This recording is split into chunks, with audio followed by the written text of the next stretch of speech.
Welcome to Sleepy Stories, the place where stories aren't meant to be finished. I'm Arthur, and tonight I'll be reading you a relaxing, sleepy story written by Pumby. We're journeying far north to the Arctic Circle, to a land where winter reigns supreme, and magic feels as real as the frost on your window. Take a deep breath. Let your body sink into comfort.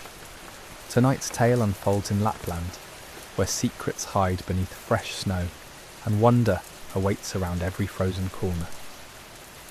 The train had been moving north for hours, each passing mile taking you deeper into a landscape, transformed by winter's touch. Through the window, the world outside had gradually shed its familiar colours, trading greens and browns for an endless canvas of white. Pine trees stood like silent sentinels, their branches heavy with snow, bending under the weight of winter's generous gifts. You pressed your forehead against the cool glass, watching your breath create temporary clouds of fog that obscured the view before fading away. The rhythm of the tracks beneath had become a kind of meditation, a steady pulse that seemed to slow time itself. Other passengers dozed in their seats or read quietly, but you remained transfixed by the changing scenery. The announcement crackled through the speakers, first in Finnish, then in English. Rovaniemi, 10 minutes. Your heart quickened slightly. This was it. The official gateway to Lapland, the place where you'd spend the next week, in a small cabin on the outskirts of a village, whose name you'd practiced pronouncing but still weren't quite sure you had right. A digital detox, your friend had called it, when suggesting the trip. A chance to disconnect from everything and everyone, to find stillness in a world that never seemed to stop spinning. The station appeared through the white, a modest building that somehow looked exactly right for its surroundings. As you stepped onto the platform, the cold hit you immediately, sharp and clean in a way that city cold never managed to be. It didn't creep under your coat or find gaps in your clothing. Instead, it simply existed, honest and direct. And you found yourself breathing it in deeply, feeling it clear your lungs and sharpen your senses. A man stood near a green pickup truck, holding a handwritten sign with your name. He was older, perhaps in his 60s, with a weathered face that spoke of decades spent outdoors. His smile was slight but genuine. "I am Mikko," he said simply. "Your cabin is ready?" The drive took nearly an hour, winding through forests that seemed to go on forever. Mikko wasn't much for conversation, but the silence felt comfortable rather than awkward. Occasionally, he'd point out a landmark or mention something about the area, his English careful and precise.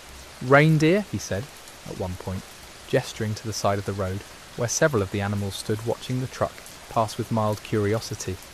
They were smaller than you'd imagined, and somehow both wild and completely unbothered by human presence. The cabin emerged from the trees like something from a storybook. Wooden walls, a peaked roof heavy with snow, smoke curling from a stone chimney. A single window glowed with warm light, and you realised Mikko must have come earlier to start the fire. Inside, everything was simple but thoughtfully arranged. A bed with thick blankets, a wooden table and 2 chairs, a small kitchen area with a stove and basic supplies. The fireplace dominated one wall, flames dancing behind an iron grate, filling the space with warmth and the subtle scent of burning birch. "Nearest neighbour is 3 kilometres that way," Mikko said, pointing vaguely. "Village is 7 kilometres opposite direction. Phone works, but not always reliable. Firewood is stacked outside, covered. More in the shed if you need." He paused, studying you for a moment. "You have everything you need?" You nodded, and he seemed satisfied. He left shortly after, the sound of his truck fading until there was nothing but silence. That first night, you discovered what true quiet actually meant. Not the absence of noise, but rather the presence of sounds so subtle you'd never noticed them before. The settling of logs in the fire, the occasional whisper of wind through pine branches, the creak of the cabin itself, adjusting to the cold.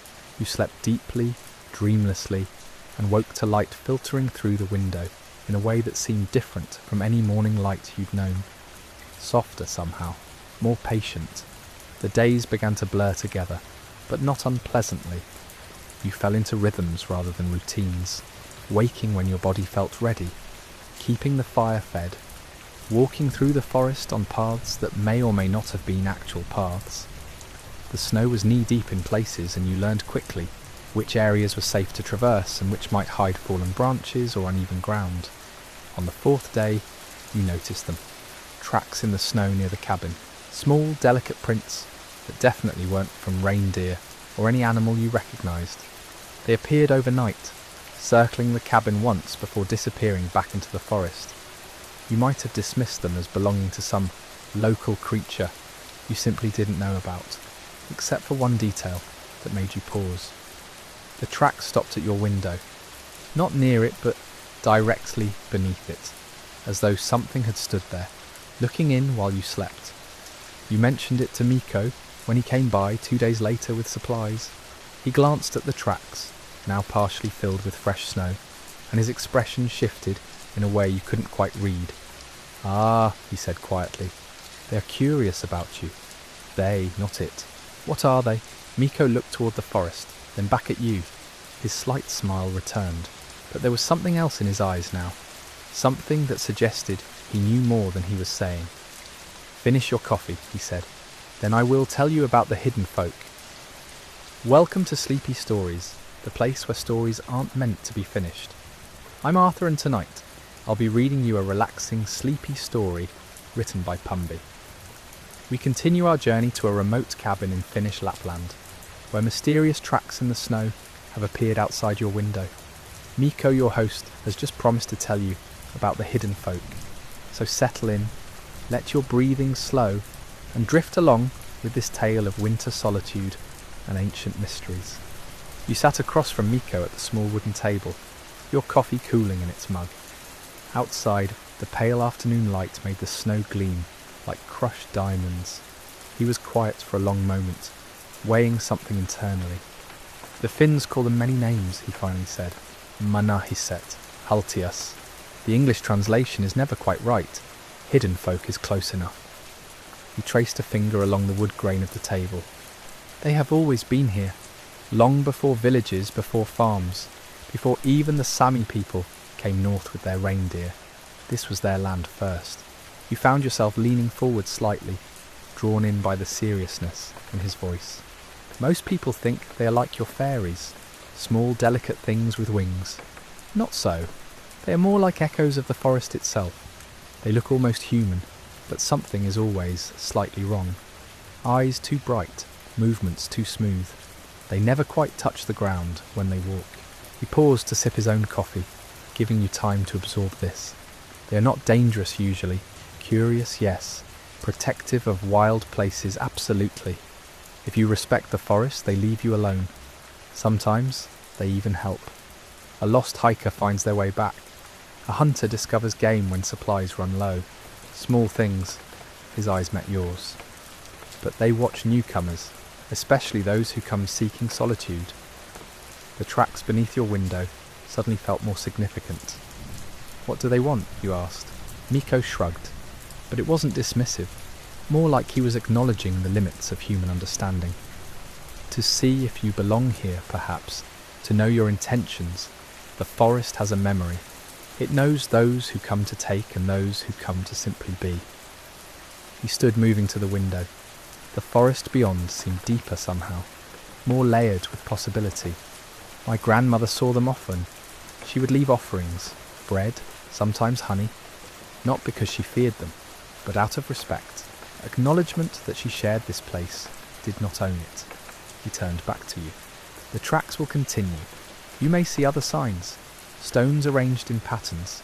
Small items moved. Once, someone staying here found pine cones stacked in a perfect spiral on the doorstep. The idea should have unsettled you. Instead, you felt something closer to wonder. Should I be worried? Miko's smile was genuine now. You are still here, asking questions with curiosity instead of fear. That is good. That is the right response. He collected his empty mug. They will decide about you in their own time. Meanwhile, you live as you have been, respectfully, quietly. The forest will tell you if something is wrong. After he left, you stood at the window for a long time, studying the tree line. Nothing moved except wind-stirred branches, yet you couldn't shake the feeling of being observed. Not threateningly, more like how you might watch a bird that landed unexpectedly on your windowsill. That evening, you made a decision. From the small pantry, you took a piece of the dense rye bread Miko had brought and a spoonful of honey. Outside, the cold hit immediately, but you walked a short distance from the cabin to where the forest began its true depth. There on a flat stone you left the offering. You spoke no words. The gesture felt sufficient. Inside again, you built up the fire and settled into the single comfortable chair, with a book you'd brought but barely opened. The pages turned slowly. Outside, darkness came early and completely, the kind of darkness that exists only far from cities. You found it comforting rather than oppressive, a blanket rather than a void. Sleep came easily that night. Morning brought fresh snow, light and powdery. When you checked the stone where you'd left the offering, both bread and honey were gone. No tracks indicated birds or animals.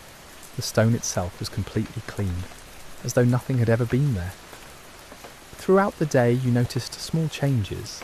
The firewood you'd stacked somewhat haphazardly near the door had been rearranged into neater rows.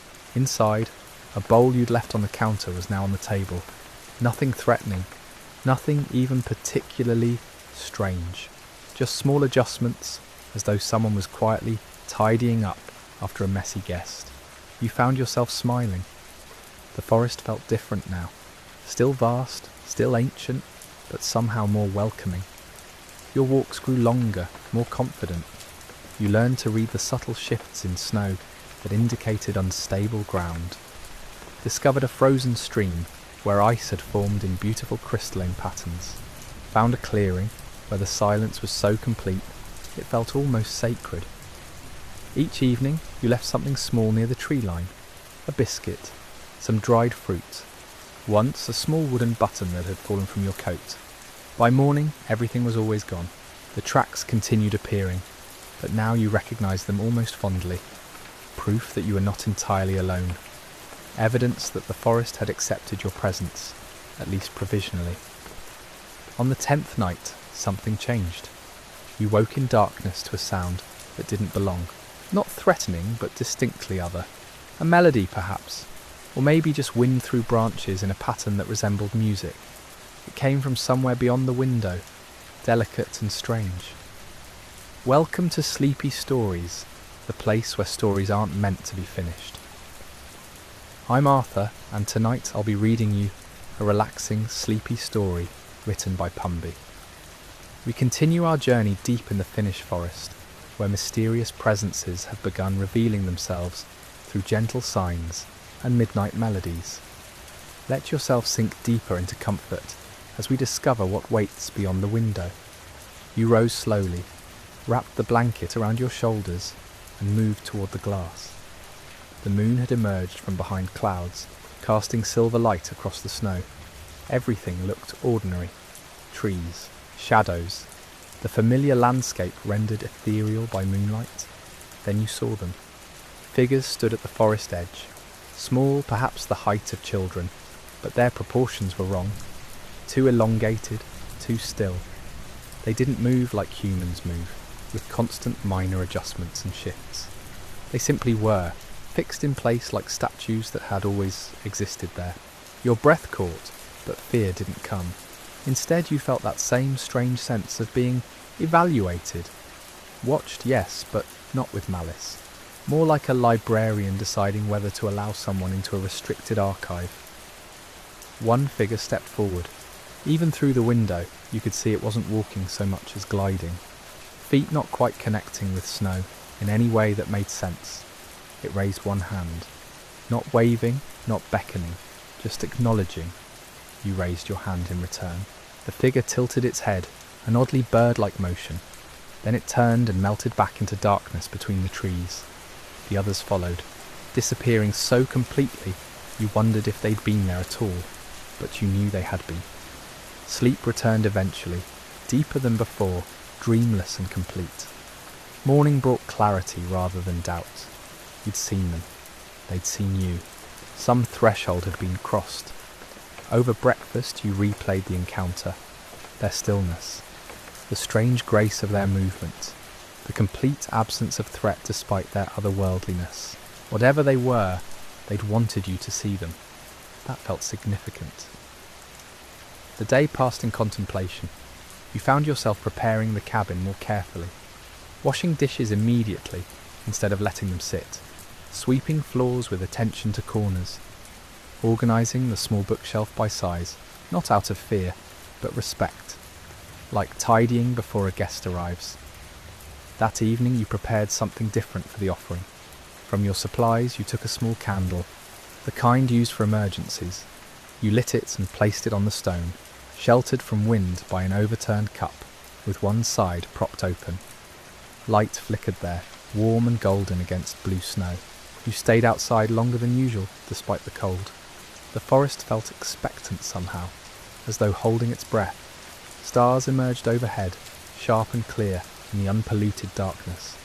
You'd never seen so many. A sound made you turn. 3 figures stood closer than the tree line now, positioned at the boundary where your cleared space met wild forest. In the candlelight, you could see them more clearly. Skin like birch bark, pale with dark markings. Eyes that caught light strangely, reflecting like an animal's. Clothing that seemed woven from moss and lichen, organic and alive. The centre figure spoke. The language was incomprehensible, syllables that rose and fell like water over stones. But the tone was clear. A question. You spread your hands, showing emptiness. "I don't understand." The figure on the left made a sound almost like laughter. It stepped forward and pointed at the cabin, then at you, then at the forest. Another question, this one transcending language. Why are you here? How to answer that?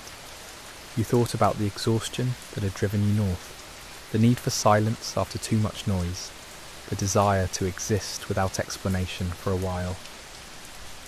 "I needed quiet," you said simply. "Needed to be away from too many people, too many demands." This place offered that. The figures conferred among themselves in their liquid language. Then the centre one pointed at you and made a gesture encompassing the forest. A statement this time. "You are permitted." Relief flooded through you, unexpected in its intensity. You hadn't realised how much their approval mattered until receiving it. They turned to leave, but you called out. "Wait," they paused. "What should I call you? Is there a name?" The leftmost figure made that laughing sound again. It pointed at itself and said something that sounded like Haltija. Then it pointed at the forest, repeating the word with a sweeping gesture. Haltia. Forest spirits, maybe. Guardians. Something without direct translation. You nodded, committing it to memory. They disappeared into darkness, and you returned inside, mind racing. Research materials were limited. The cabin had no internet, and your phone had stopped receiving signal days ago. But you had a small paperback about Finnish folklore you'd picked up at the airport, mostly unread. By firelight, you flipped through pages until finding the relevant section. Haltija, protective spirits, attached to specific locations. Not gods, not demons, something in between. Guardians of natural places who required respect and offerings. Generally benevolent if treated properly, but capable of making life difficult for those who offended them. The book mentioned leaving small gifts, maintaining cleanliness, speaking politely. Essentially, treating the forest like someone's home, which it was. You'd been doing everything right without knowing it. Pure luck, or maybe instinct. Outside, the candle still burned on its stone. You watched it through the window until wax consumed itself completely. The flame guttered and died, leaving only a wisp of smoke that rose straight up into still air before disappearing. Darkness returned, but it felt different now, populated, aware. The forest had opened itself to you, just slightly, enough to see what existed in those spaces between trees. What watched from shadows with eyes that reflected moonlight. You are not alone here. You never had been. Welcome to Sleepy Stories, the place where stories aren't meant to be finished. I'm Arthur, and tonight I'll be reading you a relaxing, sleepy story. written by Pumby. We continue our journey deep in the Finnish wilderness, where the boundary between the ordinary and the extraordinary has grown wonderfully thin. Let your breathing slow, your muscles soften as we discover what happens when ancient presence acknowledges modern visitor. Settle in, close your eyes if you wish, and drift with me into the forest's deepening mystery. Morning came with frost painting the windows in crystalline patterns. You woke feeling different, lighter somehow, as though a weight you hadn't known you carried had lifted during the night. The forest stood silver in dawn light, each branch outlined in white, beautiful and alien all at once. Your routine continued, but awareness had shifted. Chopping wood, you noticed how the forest seemed to pause when the axe fell. Fetching water, you caught movement in peripheral vision that vanished when directly observed. Not threatening, just present. 3 days passed. You left small offerings where the candle had burned. A handful of berries one morning, a piece of bread the next. By evening, they were always gone. No tracks indicated what took them. The moss simply looked undisturbed, as though nothing had been there at all. On the 4th night, you woke to singing. Distant at first, barely audible over your own breathing. You lay still, listening. The melody was strange, rising and falling in patterns that felt almost familiar, but remained just beyond recognition. Like hearing music through water, distorted, yet hauntingly clear. You rose and went to the window. Moonlight flooded the clearing. In the forest beyond, lights moved between trees. Not flashlights or lanterns. These glowed with cold blue luminescence, floating at various heights, weaving intricate patterns through the darkness. The singing grew louder. Multiple voices now, harmonizing in that liquid language. You found yourself at the door, without deciding to move, hand on the latch, compelled by something wordless. Outside, the air felt electric, charged with possibility. The lights continued their dance deeper in the woods, and the singing pulled at something in your chest. An invitation, maybe, or a test. You grabbed your coat and followed. The forest at night was transformed. Moonlight made everything monochrome, shades of silver and black. Your breath clouded before you. The light stayed ahead, always visible, but never close, leading you along paths you hadn't known existed. How long you walked, you couldn't say. Time felt slippery here, unreliable. Eventually the lights converged in a small clearing you'd never seen before. A perfect circle where no trees grew, carpeted in moss that glowed faintly in the darkness. The Haltiger stood in a ring around the clearing's edge, 7 of them now, maybe more. Difficult to count when they stood so still, blending with bark and shadow. The singing had stopped. Silence pressed in, expectant. The central figure stepped forward and spoke, still incomprehensible, but gestures accompanied the words now. It pointed at the ground, then at you, then made a motion like scattering seeds. You understood. They wanted something planted here, something grown. From your pocket you pulled the only thing that made sense, a pine cone you'd collected days ago, intending to study its perfect spiral of scales. You knelt and pressed it into the soft earth at the clearing's centre, covering it with moss and soil. The Haltiger made sounds of approval, their voices blending like wind through leaves. The central figure approached and placed something in your hand, a smooth stone, perfectly round, with a hole worn through its centre, warm despite the cold night air. Then they were gone. Not walking away, simply ceasing to be visible. The lights extinguished. The clearing stood empty, except for you, kneeling on glowing moss with a stone in your palm. You knew the way back without thinking. Your feet found the path automatically, as though the forest itself guided you home. The cabin appeared through trees, windows dark, smoke trailing from the chimney you'd banked before sleeping. Inside, you examined the stone by firelight. Perfectly smooth, like river water had shaped it over centuries. The hole through its centre was wide enough to see through, and when you held it up to one eye, the cabin seemed different. Edges softer, shadows deeper. You lowered it quickly, unsettled. Sleep came eventually, though dreams were vivid. You walked through forests that existed before humans, where trees grew tall as mountains and creatures moved that had no names in any language you knew. Not nightmares, something else, memories perhaps, but not your own.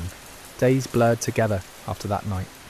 Your awareness of the forest's hidden life became constant. You saw the haltiger regularly now, though they rarely approached. They moved through trees like deer, graceful and unhurried. Sometimes you heard them singing, other times you simply felt their presence, a gentle pressure at the edge of consciousness. The stone remained in your pocket always. You found yourself touching it frequently, reassured by its smooth warmth. Once you looked through it again and saw a haltier standing 10 feet away, watching you with those reflective eyes. When you lowered the stone, nothing was there, but you felt observed nonetheless. Winter deepened, snow fell more frequently, piling high against the cabin walls. You split wood and hauled water and tended the fire. Simple tasks, repeated daily, that became meditation. Your mind grew quiet in ways it never had before. The forest had accepted you. More than that, it had shown you its secrets. Not all of them, certainly, but enough to know that what you'd believed about the world was incomplete. There were older things here, things that existed in spaces between human understanding, and they were willing to share their realm, provided you remembered this was their home first. Welcome to Sleepy Stories, the place where stories aren't meant to be finished. I'm Arthur, and tonight I'll be reading you a relaxing, sleepy story written by Pumby. We continue our journey deep in the Finnish wilderness, where ancient forests hold secrets older than memory itself. Let your breathing slow, your body sink deeper into comfort as we return to this cabin at the edge of the world. One morning you woke to find tracks in fresh snow outside the cabin. Not animal prints. These were small, almost childlike, but the spacing was wrong. Too far apart for the size. They circled the cabin 3 times before disappearing at the tree line, without continuing into the forest. No tracks led away. They simply stopped. You studied them from the doorway, warm breath clouding the frozen air. The stone in your pocket grew warmer. A message, perhaps, or acknowledgement. The haltiger had visited while you slept. Later that day, while checking your supplies, you discovered something impossible. The pine cone you'd planted in the clearing, you found another on your windowsill. Identical spiral pattern. Same size, but this one was different. Golden. Not painted or coated. The pine cone itself, de-transformed into what looked like solid gold, though it weighed almost nothing. You turned it over in your hands, watching firelight play across its metallic scales. A gift. The haltiger were capable of more than you'd imagined. That night you returned to the clearing, following the now familiar path through darkness. The moon was full, turning snow into a landscape of silver and shadow. Your breath froze in the air, each exhalation a small cloud that dissipated slowly. At the clearing's edge you paused. The space had changed. Where you'd planted the pine cone, a sapling now grew. Impossible, given the frozen ground and mere days that had passed. Yet there it stood, already 3 feet tall, branches spreading in perfect symmetry. Pine needles caught moonlight like tiny mirrors. The haltiger emerged from shadows, without sound. More of them tonight. Dozens, perhaps. They formed a loose circle around the young tree, their luminescent forms casting no shadows, despite the bright moon. The central figure, taller than the others, and draped in that cloak of living moss, approached you directly. It held out both hands, palms up, an offering. In its grasp lay 3 objects. Another stone with a hole through its centre, a small carved figure, wooden, depicting something between human and tree, and a bundle of dried herbs tied with what looked like spider silk. You accepted them carefully, cradling the items against your chest. The haltiger's face, though mostly featureless, seemed pleased. It made a gesture you interpreted as gratitude, then turned back to the sapling. The other haltai began moving in a slow circle around the tree, not quite dancing, not quite walking, something between. Their voices rose in harmony, wordless but deeply melodic. The sound resonated in your chest, vibrating through bone and tissue. You felt it in your teeth, your fingertips, the base of your skull. The sapling began to glow. Soft at first, barely noticeable, then brighter until it rivaled the moon itself. Light pulsed through the trunk, up through branches, out to the very tips of its needles. The snow beneath it melted in a perfect circle, revealing dark earth and green moss. Steam rose where cold met warmth. You watched, transfixed, as the impossible unfolded before you. The tree was growing. Visibly, steadily. Branches extended, trunk thickened, roots spread beneath the surface. Dissig, turbing snow in expanding rings. Within minutes it stood 15 feet tall. 20.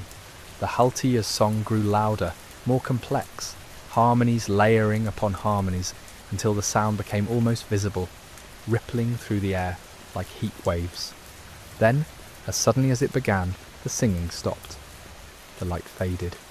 The tree stood tall and strong, already ancient despite its impossible youth. The Haltija turned to you as one, their glowing forms bright in the renewed darkness.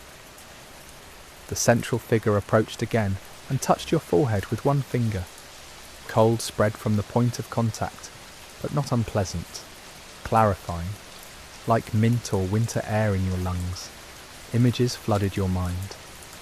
The forest as it had been thousands of years ago, vast and unbroken, stretching beyond horizons.